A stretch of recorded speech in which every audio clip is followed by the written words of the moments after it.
What's up? This is EJ Stewart. What if I drop 40 days, 40 nights? One, you can't do it. All you are your words. If there's anything you learned about me, I'm going to keep it 100 with you. Every morning, every night, for 40 days. Going to be a long 40 days this year. My skill shot will hold for your city for 40 days, 40 nights. Rest in peace to all my ops. For 40 days. If I can do that, then everything will be okay. You're the guy who can't finish a sandwich. You think you can go 40 days? This isn't normal! Oh, you're wrong, brother. I'm gonna go the distance. Let's go! Let's go is right. What's up? This is EJ Stewart. You are watching 40 Days, 40 Nights, where me, your boy, EJ Stewart, does 2 live stream shows per day. 1 in the morning, starting here at just after 8 a.m. 1 in the evening, starting just after 6 p.m. And we got a lot to talk about in this morning. So we'll talk about a marquee showdown in the Eastern Conference where the Cavaliers dominate the Knicks at home. They get another victory, 15 out of 18 for the Cavs. The Knicks, another disappointing effort against one of the top teams in the Eastern Conference. Is this more of deja vu for what we saw from last season, where maybe they have these losses against these top teams and then they turn around and they beat these teams in the playoffs? Or is this a sign for greater concern? We'll talk about that. We'll also talk about a disconnect in Arizona where you have Kyler Murray saying, I haven't spoken to the team all offseason. And you have the general manager coming out and saying, we've spoken to Kyler Murray. We've had a great dialogue. So which one is the truth? We'll get to the bottom of that in a little bit. Also, a major change in the coaching operation in Denver. Sean Payton, longtime offensive play caller as an NFL head coach, now giving up play calling to a new offensive coordinator. So we'll discuss that. I've also seen the next big thing in baseball. And I'm pretty good with this instinct. I know it's probably like, oh, you're the best prospect, of course. But I remember when I saw Bobby Witt Jr. play in the minor leagues, or not in the minors, in some spring training. I think I remember saying that somewhere. Like, this is the next big thing in baseball. This is the next great star. And that was only a couple years ago because he's so young. And Bobby Witt Jr. has lived up to the name and lived up to the billing that he's had. Felt the same way about Vladimir Guerrero Jr. I see the next big thing in terms of a position player in Major League Baseball. And I'm wondering if we end up seeing this guy much earlier than even I would anticipate it, because he put on an absolute show in spring training yesterday. So we'll talk about number 1 overall prospect Connor Griffin and his 2 home run day against the Red Sox a little bit later. And finally, could we be seeing a big summer for arguably the biggest rap artist in the history of the art form? Jay-Z seems to be teasing something big for the anniversary of A Reasonable Doubt. This would be 30 years since his debut album came out.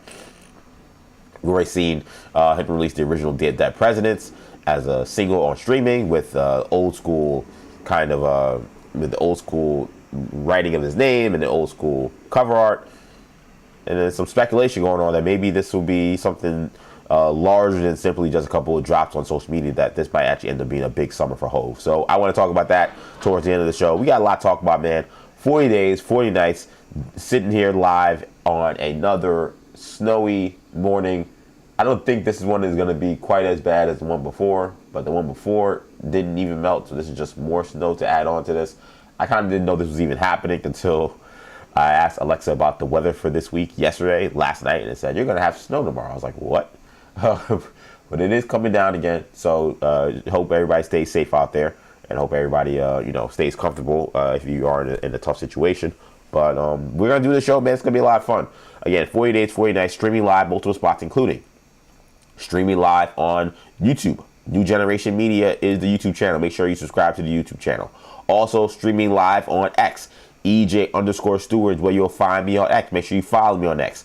Also, streaming live on Instagram. Action EJ is where you'll find me on Instagram. If you're on IG Live, be sure to give me a shout out and make sure you follow me on there. Of course, make sure you subscribe to the channel on the podcast network as well, because all these episodes we do of 40 Days, 40 Nights does get podcasted. Just search New Generation Podcast Network wherever you get your podcast. You can get this episode, day 33 of 40 Days and 40 Nights, plus all the other episodes of 40 Days and 40 Nights. The only episode that's still not up is day 31. Again, that was a day where my hard drive kind of failed. I tried multiple ways to try to get it back. I think I'll eventually get it up there. It's just not up there right now. But both episodes from yesterday and the last night and the previous night are all up. So except for one, every episode of 40 Days and 40 Nights is up there. So you want to go back, you want to go here, hey, what did EJ say after the Super Bowl? Excuse me. Or what did EJ say after the All-Star game?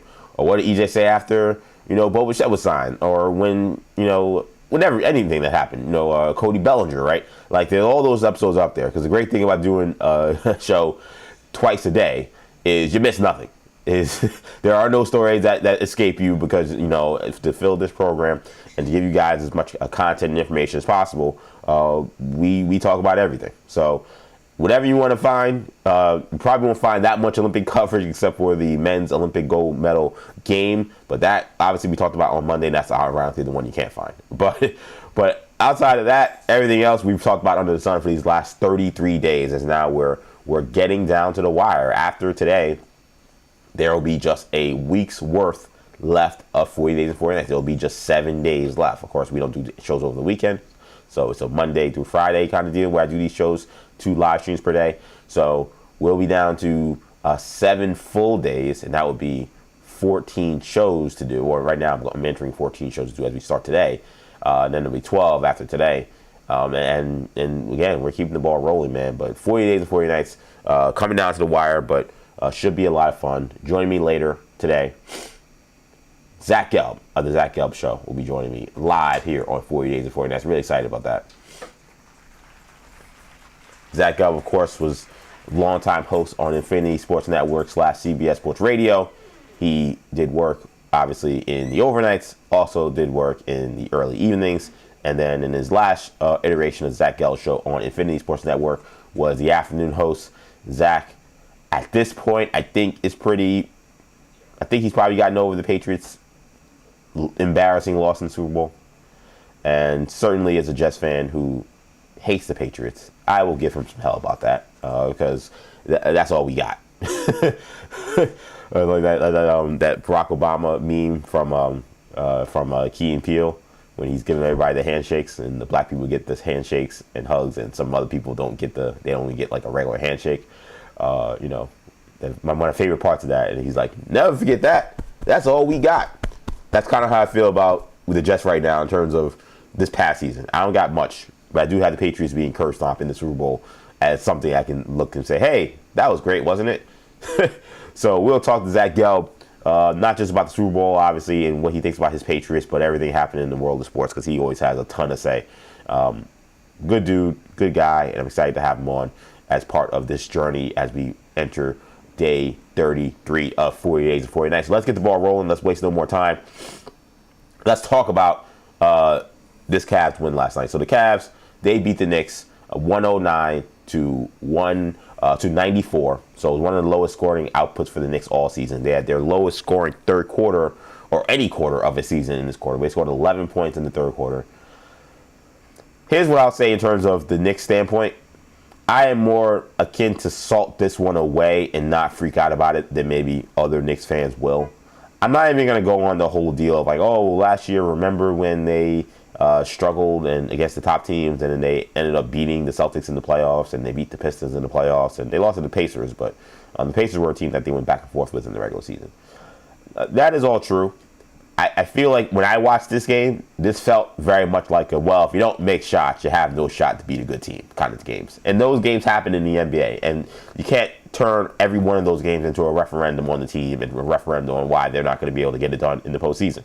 Knicks are one of the best shooting teams in the NBA. I believe they're third in the NBA in three-point percentage, or at least they were coming into this game. After last night, I imagine they would fall a little bit, even just one game, because they were dreadful from three. Jalen Brunson now, if there is anything to be a little concerned about, Brunson now, this is kind of 3 games in a row where they obviously won the last 2 games. But this has been 3 games in a row where I feel like offensively, he just hasn't seemed to have the typical pop you expect to see from Jalen Brunson. Jump shot seems to be a little off. Teams, they know his scouting report extremely well, so I think they're guarding him pretty well. Now, he's a guy where you can guard him well. He can still drop 30, 35 on you. He's that good. But this is a game now. He was 6 for 19. He was actually 3 for 7 from 3. He's one of the few guys that actually made a couple of threes. But he seemed to have trouble kind of just finding the basket. And the Knicks as a team shot 10 for 37 from 3, and a lot of those threes came in the fourth quarter when they kind of were already out of it. And at that point in time, when they started making threes, they couldn't get stops. which is typically how it goes when you have a game like that. You struggle for that long. You're kind of in it. You're in it. And then the other team realizes, oh, like you're not a threat to really make a comeback. So they can extend the lead. Then you get desperate and then you start being able to make some of these shots. But by that point in time, the team has already gained so much confidence offensively that they're able to just put you away, which is essentially what happened for the Cavs. I didn't think this was a great performance from the Cavs offensively. Donovan Mitchell didn't play that great. James Harden was pretty good, but he didn't even kill them with the assists. He had 20 points on 18 shots, only 4 assists in this game. This was a big game for Jared Allen. This is probably the best game I've seen Jared Allen play against the Knicks. He typically, especially in a game when Mitchell Robinson's out there. There have been a lot of games where he's been able to duck Mitchell Robinson, but when Mitchell Robinson's been out there, he typically plays poorly. And when Mitchell Robinson is on him, particularly in the game, is when he plays poorly. Ironically, this game flipped in the second quarter a little bit where the Knicks seemed like they were going to make this a real game because Mitchell Robinson's energy, his effort, and his defense, I think did actually bother Jared Allen for that short amount of time. But that was the best effort the Knicks had at any point in this game.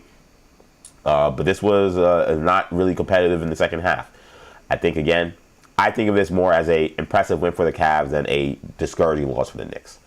I think for the Cavs standpoint, this is a team that showed, okay, even in a game where we don't have our offensive punch that we typically do, we can still find a way to grind away a win. And that is essentially what they did. Again, I thought Jared Allen was awesome. I thought the perimeter defense from Dennis Schroeder and Keon Ellis.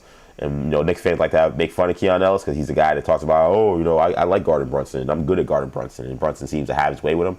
He didn't have his way with him yesterday. So you got to give credit where credit is due. Keon Ellis did a phenomenal job. We talked yesterday when I was talking about the Cavs, and I actually was talking to my good friend Andrew Perloff. I told you I was talking to him last night. And he was asking about the Cavs. He's like, I think the Cavs are, if we get them on, I would love to get them on one more time before 40 days and 40 nights is up. Sorry. I get the itch that the Cavs are the team he kind of wants to pick to come out of the East. That's the vibe I get. When I talk to him, he asks me like probing questions, and I can kind of get a feel for what he feels based on the questions he's asking me. And that's just the producer-host relationship, right? And I get the feeling that he wants to pick the Cavs, which is stunning because of how much he dislikes James Harden. But I think Donovan Mitchell's had a phenomenal season, and they also, they're throwing everybody into the chat in terms of MVP. I saw, I think it was Noah Eagle on the call last night. Made the case, Donovan Mitchell, why not him for MVP? First, I was like, all right, guys, how many guys are going to throw in here? But then I was like, 28 points a game. Cavs are absolutely surging. They are now 100%. They've been in the mix for the last week or two now since they've been on this streak. But they are 100% in the mix to be arguably the 2 seed in the Eastern Conference. They've tied the Knicks now. Knicks have the tiebreaker, but they tied the Knicks in the standings. In terms of win-loss record, and they're only 1 game back of Boston. So they're right there. They absolutely could be in the mix for a 2 seed. They've had to do trades during that rough stretch early in the season. Donovan Mitchell really was the only guy kind of carrying the team. So I kind of had to think twice. I was like, well, actually, I could kind of see it, and let's see how the season goes. Let's see if they challenge Detroit for a number 1 seed, and if that is the case, can he come from behind and steal the award?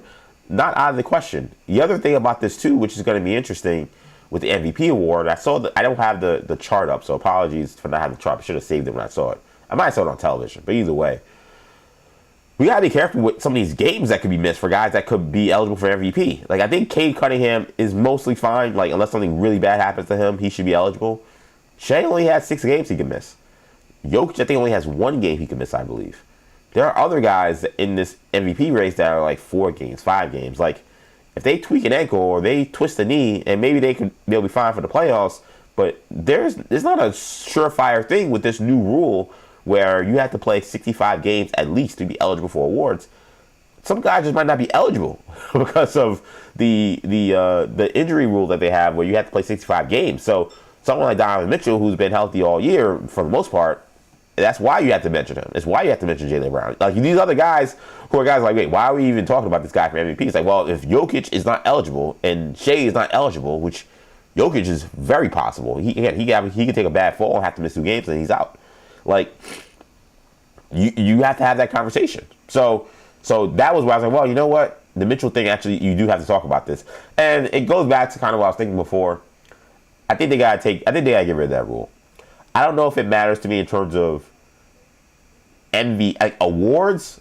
I think you should be eligible for whatever. I don't think awards should be taken away for a 65 game threshold, or maybe I'd lower it to 60. But I don't think that makes a whole lot of sense to me. I think for all NBA, I'm fine with it staying in there. I think for all NBA, that is like, okay, have you been available all year? Like, what's the situation? But if you're the most valuable player, if it's for 64 games or 62 games, if you're still the most valuable player, the most valuable player. I don't think that there's some big, difference between 65 and 62. You know what I'm saying? Like, I think for an award that's for a yearly award, just give it the award. But this kind of changes the calculus of MVP in a way that I don't really like, to be honest. Like, I didn't like when they showed the graphic up, and I was like, oh damn, that's true. So now I really do have to like kind of open this thing up to more guys potentially winning this award who I don't think really should be in the clubhouse. Like, I don't think Donovan Mitchell at this point in time would be someone that would be in my top 3 or 4 for MVP. Not because he's not having a great season, but simply just because there are other guys that I think have had a little better seasons, been a little more impactful, and put on better teams. But now this rule kind of puts these other guys in play, and you have to really think about these guys when you're talking about potentially, giving somebody an MVP award. But Mitchell wasn't a banner game for him last night. He was only 5 for 18. He's actually starting to struggle a little bit from 3. I know he made none against the Thunder, and he only made 2 of 8 last night. So maybe you start to see him show a little fatigue because he has been carrying the team so much. But the Cavs, they're a good team. I still feel like if I'm picking a team to come out of the East, I'm not really sold on them quite yet. They defended the Knicks really well last night.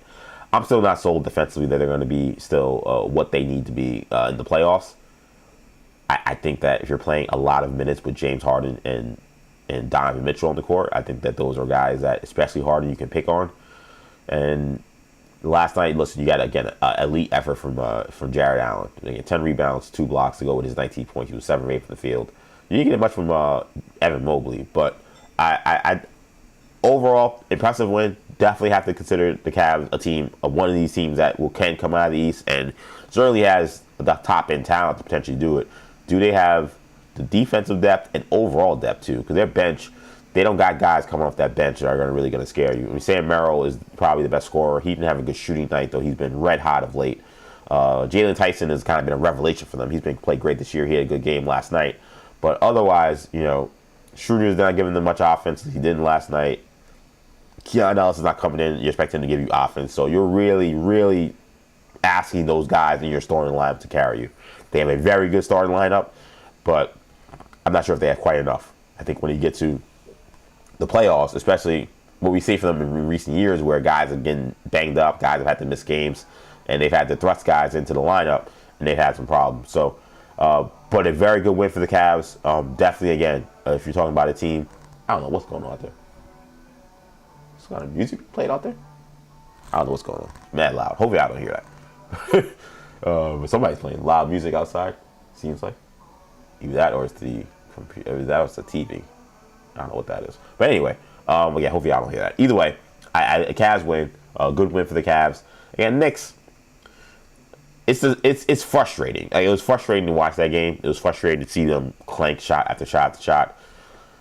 Mikal Bridges, this actually was the volume suggests he kind of had an okay game. He had 18 points.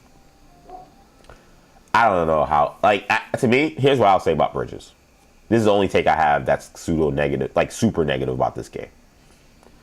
If they end up having to change something around this team, and let's say it's not Giannis, let's say something a little more ancillary, he might be the first guy I'm looking to get rid of, even before Cat. I don't know. It's just the not taking layups. If he's not making jump shots, he is a 0 offensively. Like that, and I know this game he actually scored 18 points, but there were so many stretches in the game where he was missing shots that he's a high percentage jump shooter, but shots was man, if you could just finish a layup, these would be higher percentage shots. One time he tried to shoot a layup and he missed because he's not used to finishing around the basket. I'm starting to get tired of him. Every team has it when you're rooting for a team. You watch a guy play for a while, you watch a guy play every day, and just I don't think I'm not appreciating what he brings to the team. We know because of Brunson's defensive liabilities that he is A lot of times, often having to be the point of attack defender for most of the best point guards in the NBA. And the fact that he can do that at 6'6", 6'7", and being more of a wing defender is a valuable trait. I know he's turned himself into a great three-point shooter this year. There's too many games where he's floating around.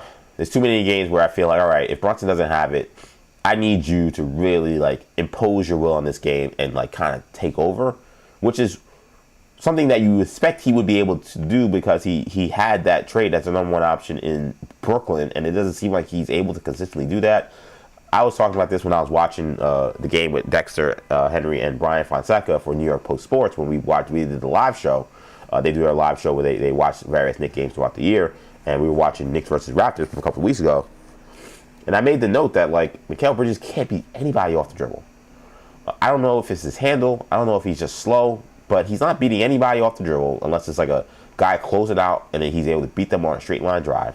So he doesn't give you almost any isolation value unless he's shooting a fall away jump shot, which for him is a higher percentage shot than most, but on every Knicks possession offensively, typically it's still not the highest percentage shot that he get. So I don't know. That was the one thing about this guy that I took away from it. He had 18 points. He was the second leading scorer in this game. But there was that third quarter, I thought like he got a lot of shots during that stretch. When it was like, okay, like it's just the way the ball bounced or the way the game was going, like he was gonna be the guy that was gonna either keep them in it or like let this game get out of hand. And just the shot selection was terrible.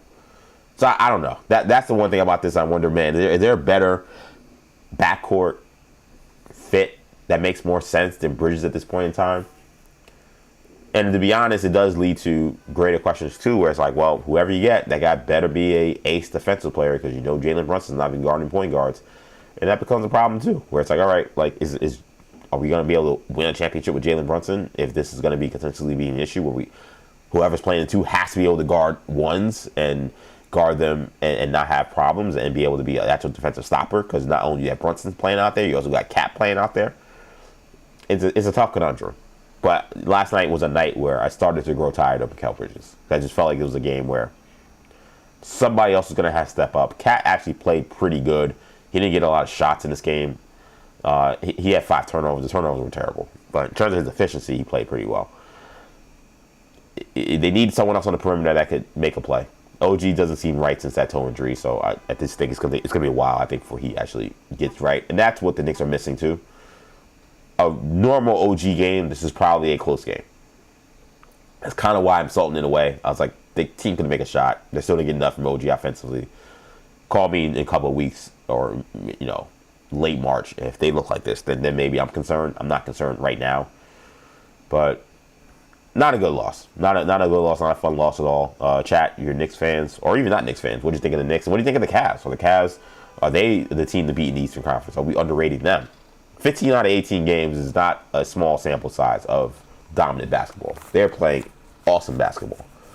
And what makes the streak that they're on unique is they did it, and they did a massive trade in the middle of it. Like, they traded their starting point guard and brought in James Harden, who, as we know, as he famously said, I don't play in a system, I am a system, which is a flex. And it's kind of true. Like, he brings so much to a team offensively because of his scoring ability, ISO ability, his ability to pick and roll. But what comes with having to play the James Harden system, which means everyone else has to play a role in that. And a lot of times that means either setting the screen or standing around. And you can win a lot of regular season games that way. We just haven't seen a team be able to win a championship that way. They've even won playoff games that way, but not championship and not game sevens, famously, right? So this has been a stretch where they've played well, even though they had to incorporate James Harden into the mix. They mentioned during the podcast last night they have not had a lot of practice time. It does not seem to matter. James Harden is a high IQ player. He's a very talented player. And he's already made an impact for Jared Allen. This was a guy who, ironically, he did not get to play with in Brooklyn because he was traded for Jared Allen and a bunch of other pieces when they made that mega 3-team trade with the Rockets a couple years ago, Brooklyn and the Cavs. Like, now you're seeing potentially, if the Nets could have held on to Jared Allen, what that could have been with Harden, Kyrie, KD, and Jared Allen. Now, maybe that was impossible given just the pieces that were there and the money that had to fit. But Jared Allen, he's averaging almost 20 points a game. This what he did last night was what he's been doing since James Harden got there, and that opens up a new thing in the Cavs offense that does make them dangerous because you weren't getting that kind of production from Allen and Darius Garland was running the point. Let's just gears here. Again, it's 40 days, 40 nights. Your boy EJ Stewart. Apologies.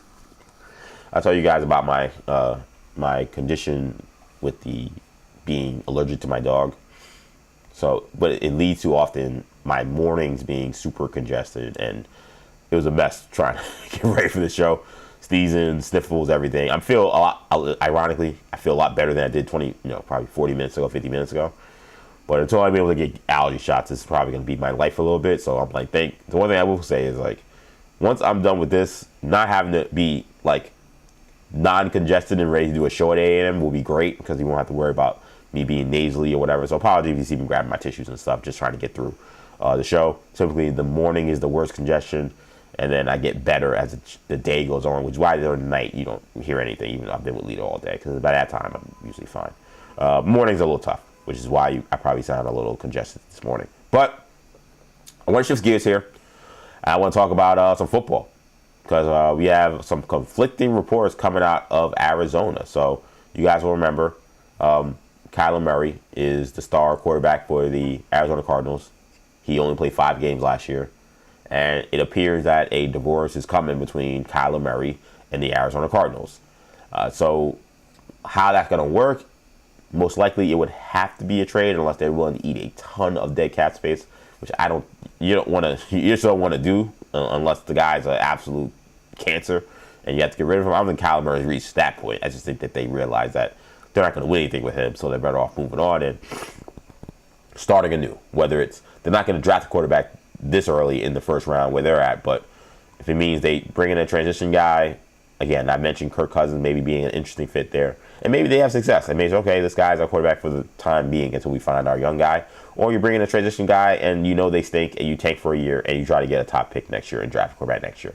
Either way, it seems like the Kyler Murray time in Arizona is ending. But through these processes, when it comes to breakups and teams trying to find guys new homes, typically they will say, well, we're having a dialogue with the guy to kind of get an understanding of where they are, where we are, and kind of trying to figure out our future, which is what we heard from their general manager. So general manager Monty Austin-Fort, he had told reporters at the NFL Combine, because all these guys, you heard some of the sound from yesterday. I don't have the sound today, but you heard the sound from yesterday with all these general managers, head coaches, making a lot of these guys' first comments since like right after the season when they do their, post-season kind of like, exit meeting, so to speak, with the media. This is a lot of times the first time you hear these guys back on the record talking to reporters. And he was asked about what kind of relationship and dialogue he has had with quarterback Kyler Murray. He said, quote, "I've always had a good dialogue with Kyler Murray. And I just say that I say last season wasn't up to what Kyler wanted. It wasn't up to what any of us wanted as a season. And so when you have that kind of year that we had, there's a lot of room for improvement, and we've got to find a way to do that, not only at that position, in all positions, but that's what we're focused on, and is getting better and moving along." So first start, asked again, were you talking to Kyler Murray during this time? He said, yeah, I've always had a good dialogue with Kyler Murray, which is kind of funny because you say yes, but then you don't answer the question. So because the question was, have you talked to Kyler? Yeah, I've always had a good dialogue with Kyler. Okay, you always had a good dialogue with Kyler. I don't care about your previous dialogue. I'm asking, are you talking to him now? So it's kind of a weird game that these GMs play, and I think they tried to get out of a tricky situation here. I think that's what Austin Ford was trying to do by seeming like he's answering the question with the affirmative that suggests there's no beef or no issue with how they're approaching the Kyler Murray situation, when in fact there is. Because then a source, who I assume is Kyler Murray, or is someone in Kyler Murray's camp, maybe his agent. But a source then told ESPN, Josh Weinfuss, that is not true. That there has been no conversation.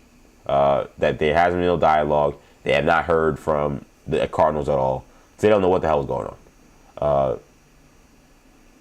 Ossenfort said that Tuesday that conversations about Murray's future take place, quote, daily. Again, none of those conversations appear to have Kyler Murray as part of them, which is fine. Like they don't, I guess technically owe him that. Like if they're trying to trade him, they don't have to say, hey, where do you want to go? What fit makes you? They can just trade him wherever the hell they want. But it does seem like a weird thing to lie about. Which again, I would argue he actually tried to couch this where he wasn't quite quote unquote lying. But it seems like an easy thing to be like, all right, well, let's talk to Kyler's team and see if they've talked. And maybe a different quarterback who felt better about his program, about his team, and about the organization, maybe would try to take the high road. Kyler's about to get traded. And Kyler probably feels like he's been blamed for a lot of the failures that have happened with Arizona. So he's like, F those guys. I will tell you behind an unnamed source, I will tell you I've not spoken to him at all. So I don't know what the hell bro's talking about. I feel like the Cardinals are they're kind of doomed. And maybe that's an obvious statement, but like I mentioned yesterday, talking about like what their future is at quarterback, I think it's time to move on from Kyler Murray. Like I think that they probably never should have signed him to that contract that they signed him to. And I remember when he signed it, people tried to make it seem like, oh, that's not too bad. Like they'll be fine. They'll be able to get out of that very easily. And then we're learning now. And at the time, I was like, it doesn't seem like that. Like it's like the wording around it. I know they're saying maybe a lot of this money isn't quite as guaranteed as it looks, but it seems like the money that's there is there, and they can't really get out of it. So right now, he's coming into this year. He's got about $22 million base salary coming to him. He's got a roster bonus of $17 million, and that's what they're trying to get out of. But a lot of this is money that he's just going to get. You don't have a potential out in this deal until 2028. So when we signed this, I was like, I don't know why they gave him this contract. I would have let him walk in free agency. That team was going nowhere. There was no future with Kyler Murray. He really was going to play hardball and say, oh, I'll sit out or whatever. And there was some weird stuff going on. He was doing the typical thing you do when you want money. Oh, maybe I need to be traded. Posting weird Instagram stuff. Like he was doing all that. I would have said bye. I would have said adios. Some of these teams, man, I would say this, man. I would be way more aggressive with how I run an NFL team than some of these GMs are, especially when it comes to quarterbacks. Like if I have any kind of major question marks about you, you're done. There is no, well, maybe I can find a way to make this thing work. No, get out of here. I'm not. Why are you wasting your time with Kyler Murray? If he's going to play hardball, I'm not playing hardball with this guy. His cap number this year is $52 million. He has a guaranteed salary coming to him this year of $36 million. So he's got the roster bonus and he's got the $22 million. In order for them to get rid of this, if he's cut pre-January 1st, they owe him $54 million. That's the cap. That's the dead money on this. If he's cut after, it's $47 million. It's not even that much of a difference. If he's traded, it's a lot better. $17 million that's what they're trying to get to. If we can trade him, we can at least get out some of this money. But no one's got to wait for you to cut him. They know that money nobody's and these teams don't want that money coming on their books. So they're in a weird spot. It's going to take a team to be desperate to say, you know what, Kyler was a number one pick kind of guy. We feel like he's someone that has potential that wasn't tapped into when he was on the Cardinals. Maybe with us in our system, maybe he gets humbled a little bit because he is a guy that again has been kind of told to not be the greatest teammate and the greatest leader. Maybe with someone of his talent, this could be a wake-up call for him. That, I think, is what you're hoping another team decides, but in this 31 other teams, it only takes one sucker. But it's still a risk. Again, here's just a little bit on the contract situation. If the Cardinals have about 3 weeks from needing to make a decision on whether Murray will be their quarterback in 26. If Murray is on the active roster on the 5th day of the league year, he is guaranteed a roster bonus of $19.5 million. That's that money I was talking about. That's the money that's coming to him if he's on the team, and he's already got again the salary that I was mentioning, which is the $22 million. So this is not a great situation in terms of the Kyler Murray decision that's coming to them. They gotta try to trade him before, but you gotta have a team that's actually gonna want him, and the team's gonna actually want to take that money on. And it's a situation where he feels like, I would go somewhere else if it means I can start still. Like, that may be your only carrot you can hold over and say, listen, you're going to be the backup quarterback next year. I don't care how much money you're making. We're going to start Jacoby Brissett or somebody else. So you can either be a backup making $50 million a year, and whatever comes with the embarrassment of that, losing your job, or you can agree to take less money because this other team says they'll take you if they want less money. And he still may say, go scratch. Like, he very well can say, give me my money, bro. I don't care. I'll bench. Again, this guy likes... The whole word about this guy is that he prefers to play video games more than actually working on his craft. That's the accusation. I'm not saying it's true. That's what they're saying about him. So I don't know if that's the guy, again, that I'm playing hardball with and the thing that's going to work out for you. So it's definitely a weird situation, but I just feel like the Cardinals are doomed. It's not going to work out with Kyler Murray. They're in a division that is hellacious. Like, the gap between the last place team and the grouping of the other three teams, I don't think there's another division where it's greater than this one. Now, there's divisions where, like, the gap between the worst team and the top team are very high, like the AFC East, for example. Jets are as bad as they get, and then the Patriots win the Super Bowl. I mean, take one team, put them here, as you guys are sorry, and take the other three teams and say, you guys are really good. And the gap between that team and the bottom and the other three teams. Think about every division. Because in the AFC East, you still have the Dolphins. Like, the Jets, they didn't beat the Dolphins last year, but in theory, like, they're not that far away from the Dolphins. In the North, I mean, the Lions, they technically were the last place team last year, and, like, some people think they still have the most talent in the NFC North. AFC North, you know, Browns, okay, they stink, but the Bengals weren't that good last year. The Browns, they beat the Bengals, I think, one of those games this past season. There's no other division where, if you look at where everything stacks, this division had three teams that had double-digit wins. I think three teams that had at least 11 or 12 wins last year.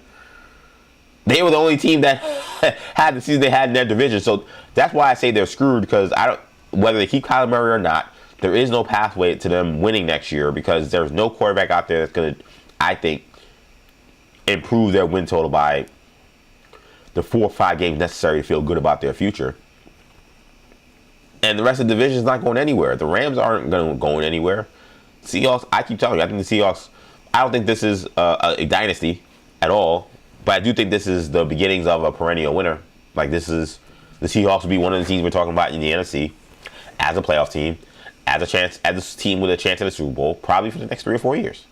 Their defense is really good. They're going to lock up a lot of their best players. Sam Darnold has shown that he's not a pumpkin. Is he a top 3 quarterback? No, but he's good enough to win a Super Bowl, as we now know. So they're going to be good. Jackson Smith-Njigba is a superstar. Like, they'll be fine. Rams, again, as long as Stafford is there, they're going to be really good. The 49ers actually would be the only team I'd maybe pause and say, is there something coming down the pipe? But I've been trying to speak on the downfall of the 49ers for years, and I thought I was right on the money on it when last season they struggled the way they did and missed the playoffs and all those injuries mounted up. I said that, you know, this was kind of the end of that era of the 49ers. And to some degree, maybe it was. But they turned around this year, had all those injuries again, and they came back and still made the playoffs. So even when the Niners eventually have to come up with whatever the 2.0 version of this team is, which is coming really soon. They say, you know, John Lynch said that they're confident they could find a way to bring Trent Williams back, come to an agreement. The guy is ancient. Like, do you really need to come to an agreement with Trent Williams again? I know he's been so valuable to them and he's been so good despite his old age, but at a certain point, don't you have to try to find a younger option that you feel better about moving forward instead of trying to do this gap year-to-year thing with Trent Williams at this stage of his career? Because you know that, I mean, he's already starting to decline a little bit as a player. He's still really good. But that, you know, that cliff is coming for him fast. Like, I remember, like, Jason Peters was good for a while, and then he just became a turnstile. I was like, well, yeah, he's 41 years old. Like, what do you expect? That day is going to come for Trent Williams at some point. They have all these older guys defensively that they rely heavily on, and they're good players, but now they're guys that have dealt with multiple injuries. Fred Warner has now had 2 years in a row with ankle problems. Nick Bosa, not old, but a guy who now has had 2 ACL injuries. So that's the team you kind of wonder about. If you're looking at Arizona, a team you're trying to pick off, maybe the Niners are the team you looked at, but they had all these issues last year, and then they went to the playoffs. And won a game. Won a game without George Kittle, who also now has Achilles. So the Cardinals are in a rough spot. I don't know what their upward mobility possibility is prior to them getting a new franchise quarterback, which they won't get this offseason. So I feel like you're really playing out the strength of the upcoming season, and then you're hoping that you are in the class with those top teams, quote unquote, ironically, really bottom teams, but those top teams that will be available to the Arch Mannings, to the Darian Mensahs, to the Lenore Sellers, to these guys that are coming up next year that people think could be high first round draft picks. That is what you're hoping for if you are a Cardinals fan. But the Kyler situation is going to end. I keep saying I think it's going to be Miami for him. I pushed Miami for Kirk Cousins potentially if he doesn't go to Minnesota. I think Minnesota makes most sense for Kirk Cousins. But when I think about where Kyler playing in warm weather, they still have some speed on the outside with Jalen Waddle. They're the kind of team that I could see making that kind of plunge. I don't know if I would love it. They're also a team that probably should take a flyer on a cheaper option and then try to draft the guy next year. I'm going to be so fascinated by this whole situation because we read the report a couple weeks ago that the Cardinals felt like the fact that there were no quarterbacks available in the draft meant that the price went up. To quote Fat Joe, yesterday's price was not today's price when it comes to Kyler Murray, because all these guys that they thought were going to be guys who were going to be in the draft, like Dante Moore and others, they didn't enter the draft, which means there's only one, maybe two viable first-round quarterbacks for a league that has a lot of teams that have a need for a quarterback. Yesterday's price is not today's price. They were talking about wanting to get a second-round pick for Kyler Murray. At worst, a third, which didn't seem like that was realistic a couple of weeks ago. But again, who am I to say? Who the hell knows? Like they're the team that they're the ones that are running this thing, and they're the ones talking team. So maybe they feel like they can't actually get that. Whew, but it's for Kyler. I guess Miami.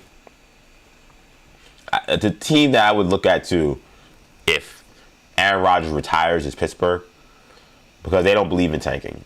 They're kind of like the AFC Giants, where I think they think that being mediocre or just above average is fine, even though he had no path to winning a championship.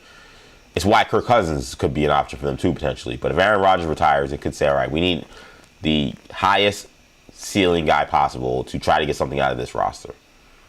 And I don't think Kyler's a great fit for McCarthy's offense, but I can see them trying to say he's the guy with the most potential, so we're going to go with him. So maybe a Kyler Murray in Pittsburgh.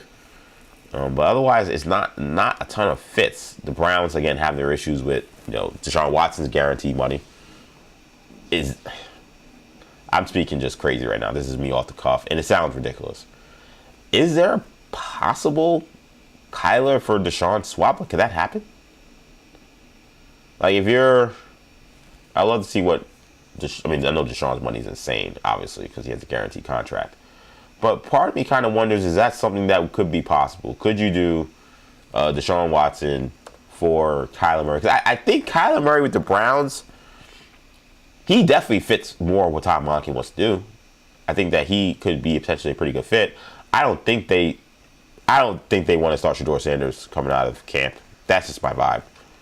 I think he didn't show enough in the games he played to suggest that he's a starting quarterback in the NFL right now, which maybe suggests that the draft evaluation of him was correct.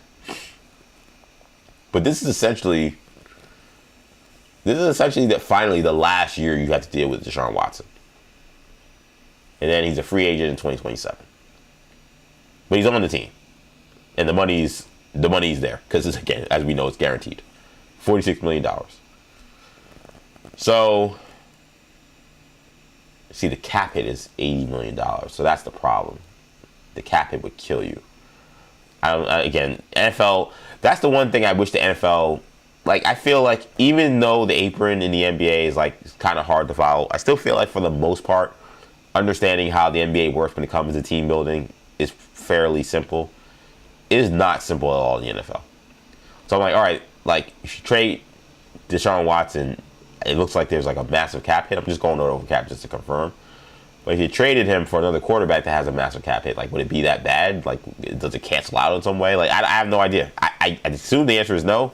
But again, who am I to know? Like, you guys have a good idea? Like figuring out the NFL cap situation is impossible. It feels like it used to be much more simpler, and it's not anymore. So I'm just pulling up the Browns sheet just real quickly to see what the situation is with Deshaun Watson. But this is his last year under that fully guaranteed contract. So the money is, again, the money's the money. There's an $80 million cap hit for him this year. So cutting him is not an option. But again, I want to just pull this up. Of course, it's going super slow now. Now it finally opens up. In regards to what happens if they try to trade him. Yeah, if they cut him, they're going to... they cut him before June 1st. I'm looking at a $131 million cap hit, which is insane. A trade, same thing, $85 million. What about a trade post June 1st? $34 million. But that's a late trade for that to happen.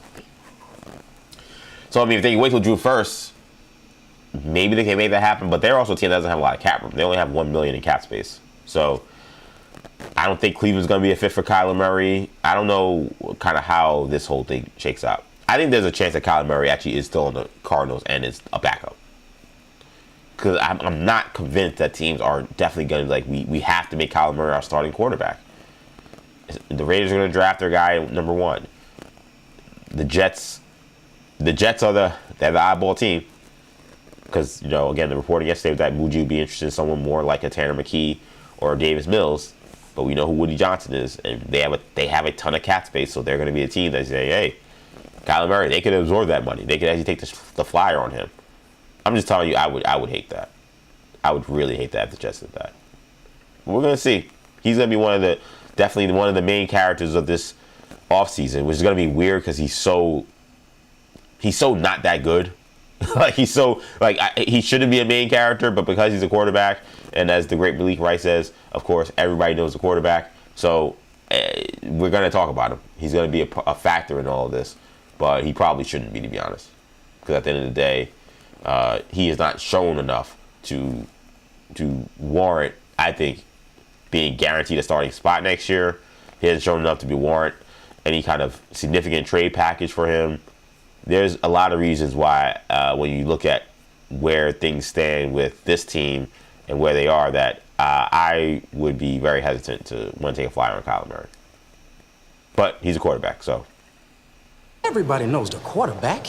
So we're going to talk about him a ton. Shout out to Malik Wright. Love that drop. One of my favorite drops. From one of my favorite shows, The Game. I tell you guys, if there's one show I wish more, now I don't want to downplay it because a lot of people have watched the show, especially a lot of black folks, because it was on WB11 that became the CW, which had a lot of black shows during that time. It's a spinoff of Girlfriends. But I always tell people, man, like, if you like football and you like drama, sitcom drama that then became a drama, like, The Game is an awesome show. It is an awesome show. It's one of my absolute all-time favorites. So I reference the show a ton. And a lot of folks that have watched it, but sometimes folks that are in my field, when it comes to media, when it comes to other NFL fans, like, they weren't familiar with it. But if you're a sports fan, you'll love the show. It's essentially, a show about, it's a sitcom about NFL players and their wives and girlfriends. And it's, they can't say the NFL, they can't use NFL teams, but it's the NFL. It's a professional football league for this alternate universe, right? So, and then there are players that show up, like, Chad Ochocinco shows up. There are plenty of great cameos in it. It's just an overall really good story that gets told. It gets a little weird once you get past seasons like 3 or 4. They had a couple of weird shifts where they had to change channels, they changed formats. It went from a half-hour sitcom to an hour-long dramedy. There was a lot of weird stuff happening. But it's a great show. And one of my favorite moments is from this episode where Malik Wright, the main character is played by Tia Mowry from Sister Sister. And, she's adjusting to life because her boyfriend just got drafted to the NFL. It's like a very low draft pick. I don't know if they say exactly when he was drafted, but you get the impression he's like a 5th or 6th round kind of guy.